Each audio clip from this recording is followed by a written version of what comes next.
Siapapun idola kita, maka hal itu merupakan gambaran jelas mengenai idealisme, cita-cita dan pandangan hidup kita. Oleh karena itu, Rasulullah pernah menegaskan, di akhirat kelak seseorang akan berkumpul bersama dengan idolanya. Di dunia jadi pengikutnya, meniru dan memujanya, maka di akhirat pun dia akan menyertai dan berkumpul dengannya. Kekaguman kepada seseorang tumbuh karena kita menganggapnya memiliki kelebihan atau keistimewaan. Ia melakukan hal-hal yang hebat dalam persepsi kita, hal-hal luar biasa yang tidak mampu kita lakukan, sehingga apa yang ada padanya menjadi semacam motivasi dan inspirasi. Tokoh idola adalah kristalisasi dari pandangan hidup dalam bentuk figur, sebagaimana slogan merupakan kristalisasi cita-cita dalam bentuk kata-kata. Maka jangan bermain-main dengan idola. Salah dalam memilih idola berarti salah dalam mencari jalan hidup dan menetapkan tujuan hidup. Idola itu adalah sumber inspirasi bagi seseorang dalam meyakini, merasakan dan melakukan sesuatu. Karena itulah, dalam hitungan detik, pengidolaan bisa berkembang menjadi fanatisme, membuat buta dan tuli, membuat nalar tidak berkembang dan rasio cenderung mati. Setiap orang memang membutuhkan idola. Itu adalah keniscayaan psikologis bagi manusia. Tidak ada manusia yang benar-benar merdeka dari taklid kecuali para nabi. Semua orang butuh panutan. Proses hidup selalu berawal dari meniru, secara mentah-mentah atau paling tidak melakukan modifikasi halus terhadap sumber yang dia tiru. Manusia butuh meniru, maka tirulah yang benar supaya tidak terjebak untuk meniru yang salah. Jiwa kita, jika tidak kita isi dengan hal-hal baik, maka akan terisi dengan hal-hal buruk. Jiwa itu adalah ruang yang harus terisi, tidak bisa untuk netral murni, tidak bisa untuk tidak memiliki kecenderungan apa-apa. Kata Imam Syafi'i, jiwamu itu jika tidak kau sibukkan dengan kebenaran, maka ia akan menyibukkanmu dengan kebatilan.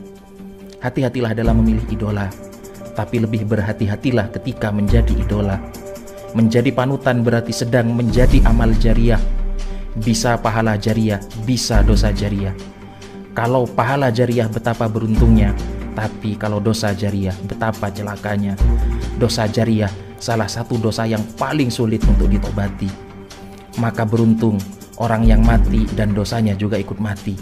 Betapa celaka, petaka abadi untuk orang yang mati, tapi dosanya terus hidup hingga 100 atau 200 tahun, kata Imam Asy-Syatibi. Konon, Sayyidina Umar ikut menyimak ceramah Tamim Ad-Dari di Madinah. Ada satu kalimat dari Tamim Ad-Dari yang membuat beliau sangat penasaran. Jauhilah kekeliruan orang yang alim. Sayyidina Umar merasa tidak enak untuk memotong ceramahnya dan bertanya secara langsung. Hingga akhirnya beliau pergi karena keperluan mendesak. Beliau berpesan kepada Ibnu Abbas untuk menanyakan hal itu. Ibnu Abbas pun tidak sempat. Begitu pentingnya, setelah selesai keperluannya, Sayyidina Umar mengajak Ibnu Abbas untuk menemui kembali Tamim Ad-Dari. Apa jawab Tamim? Tokoh ulama yang melakukan kekeliruan di hadapan halayak, sehingga kekeliruannya itu dijadikan pedoman oleh mereka. Boleh jadi si ulama sudah bertobat dari kekeliruan tersebut, tapi masyarakat tetap memegangnya. Syekh Burhanuddin Az-Zarnuji dalam Ta'limul Muta'allim mengutip sebuah syair, merupakan kerusakan yang besar jika ada orang alim yang bejat, tapi lebih besar lagi jika ada orang ahli ibadah yang bodoh. Keduanya adalah petaka yang sangat besar bagi dunia, bagi orang yang menjadikan keduanya sebagai panutan dalam agama.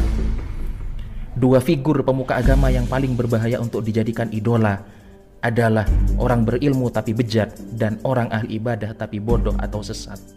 Dua-duanya berpotensi besar memiliki banyak pengikut. Yang satu karena kilau ilmunya, yang satu karena pesona ibadahnya.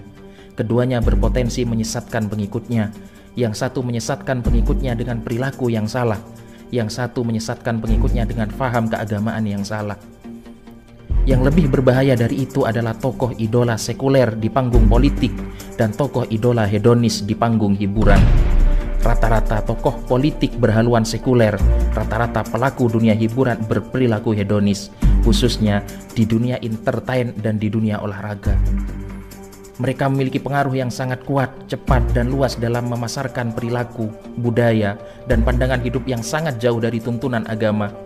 Lihatlah betapa banyak anak-anak muda Islam yang lebih mirip dengan orang Barat, baik tampilan, atribut, perilaku, aktivitas, komunitas, budaya, hingga pandangan hidupnya.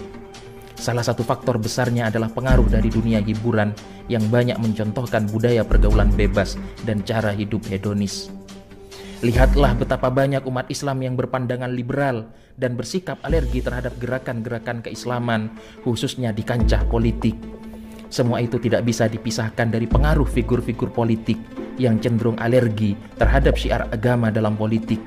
Gerakan Islam kalah opini di dunia birokrasi dan di kancah politik, sehingga dikesankan sebagai gerakan ekstrim kanan yang intoleran serta bertentangan dengan ideologi negara.